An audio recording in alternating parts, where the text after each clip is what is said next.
میں روحانی موت کی بات کرتا ہوں. وہ روحانی طور پہ انسان مر جاتا ہے. اور جب آخری دن خداوند کے حضور میں خداوند کے سامنے جواب دینا پڑے گا تو اس وقت ایک ایک بات کا حساب دینا پڑے گا. دوسری بات، اگر آپ چوری کرتے ہیں، چوری کرنا گناہ ہے، خدا کے کلام کے خلاف ہے. اگر آپ چوری کرتے ہیں تو یو ول بی اکاؤنٹیبل. خدا کے سامنے آپ کو اس کا جواب دینا پڑے گا. اگر آپ زنا کاری کرتے ہیں، اپنی بیوی کو چھوڑ کے دوسری عورتوں کے پیچھے جاتے ہیں اور برے کام کرتے ہیں، یہ بھی خداوند کے کلام کے منافی ہے. اور آپ خداوند کے حکم کو توڑتے ہیں اور آپ زنا کاری کرتے ہیں، دوسری عورتوں کے پیچھے جاتے ہیں، اپنی بیوی کو چھوڑ کے، اپنے گھر کی عورت کو چھوڑ کے دوسروں کے پیچھے جاتے ہیں، دوسروں کو بری نظروں سے دیکھتے ہیں. دس از اے سن.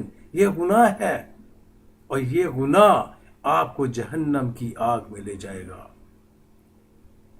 خداوند یسوع المسیح کی تعلیم دوسرے مذہب کی تعلیم سے بالکل مختلف ہے.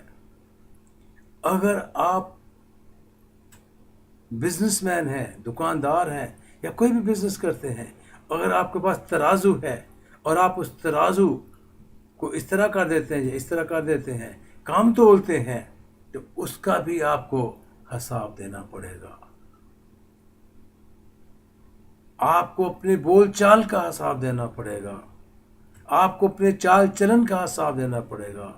آپ کو اپنے طور طریقوں کا حساب دینا پڑے گا. کیونکہ خداوند کے کلام کسی کا طرفدار نہیں، وہ چاہے کوئی بھی کیوں نہ ہو. دودھ دودھ اور پانی پانی ہو جائے گا. میرے عزیزو، سمجھو اس بات کو. اس دنیا میں آپ نے سدا نہیں بیٹھ رہنا ہے. اس دنیا سے کوچ کر کے ایک دن آپ نے چلے جانا ہے.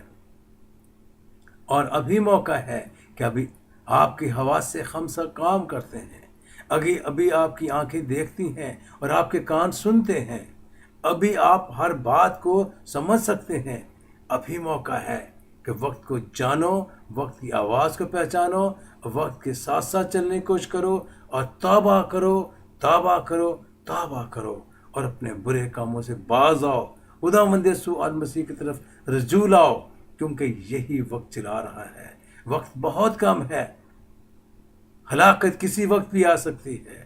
کسی وقت بھی آپ کے پیٹ میں درد ہو سکتی ہے. کسی وقت بھی آپ کو ہارٹ اٹیک ہو سکتا ہے. کسی وقت بھی آپ کو کچھ ہو سکتا ہے. لیکن اگر آپ نے توبہ کی ہوگی تو آپ پہلی بات ایسی بیماریوں سے محفوظ رہیں گے.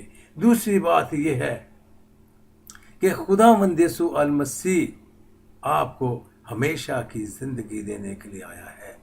ہمیشہ کی زندگی خداوند یسوع المسیح کے پاس ہے. پوری بائبل مقدس صفحے اول سے لے کے صفحے آخر تک بائبل مقدس میں مرکزی کردار مسیح خداوند ہے، اور مسیح خداوند کے علاوہ کچھ بھی نہیں ہے. یہاں آپ کا ڈائریکٹ رابطہ قائم ہو جاتا ہے ذات الہی کے ساتھ.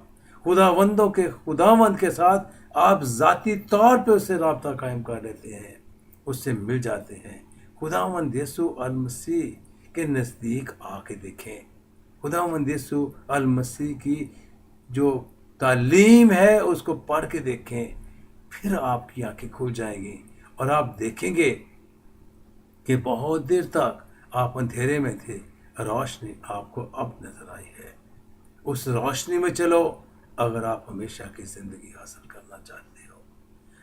اگر آپ زندگی میں سکون چاہتے ہو، اطمینان چاہتے ہو، جائے چاہتے ہو کہ آپ کی زندگی میں خداوند کام کرے، آپ کی زندگی ایک مثالی زندگی بن جائے، آپ کی زندگی، آپ کے طور طریقے بدل جائیں، اور آپ خداوند کو اپنی آنکھوں سے دیکھنا چاہتے ہو، اب خداوند آپ کی روحانی آنکھوں کو کھول دے گا اگر آپ خداوند یسوع المسیح کے پاس آ جاؤ.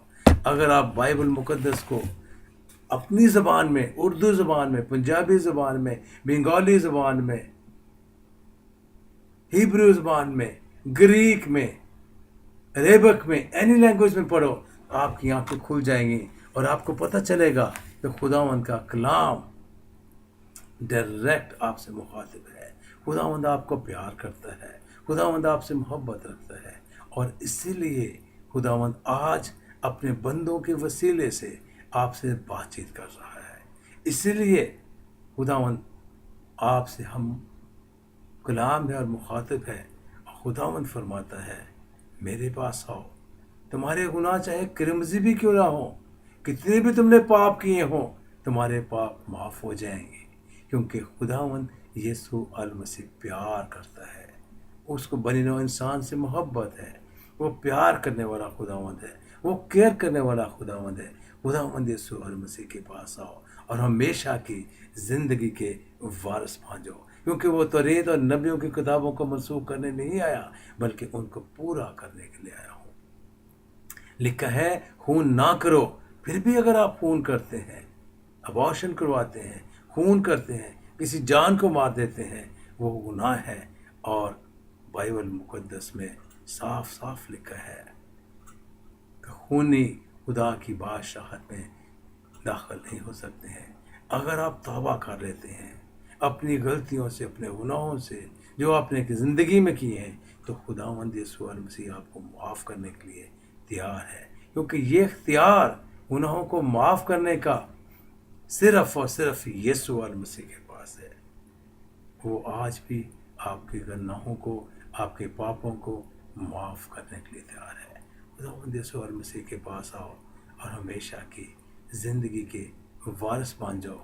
خداوند یسوع المسیح کو اپناؤ، اور اپنے جیون میں آپ دیکھیں گے ایک نئی راحت، ایک نئی خوشی، ایک نیا اطمینان جو کوئی نہیں دے سکتا ہے، وہ آپ کو مل جائے گا۔ میری دعا ہے کہ آپ اس خداوند کے کلام کو پڑھیں، بائبل مقدس کو پڑھیں، اپنی لینگویج میں، اپنی زبان میں، آپ کو اچھی طرح سے خداوند کا کلام سمجھ لگے گا۔ خداوند آپ کو برکت دے، خداوند آپ کے ساتھ ہو، آپ کو توفیق دے کہ آپ تاریکی میں سے نکلیں اور خداوند یسوع المسیح کی روشنی میں آئیں۔ اگر آپ خداوند یسوع المسیح کی روشنی میں آئیں گے تو وہ آپ کو روشن کر دے گا، پھر آپ تاریکی میں نہیں رہیں گے، آپ تاریکی کے فرزند نہیں ہوں گے، بلکہ آپ نور کے فرزند بن جائیں گے۔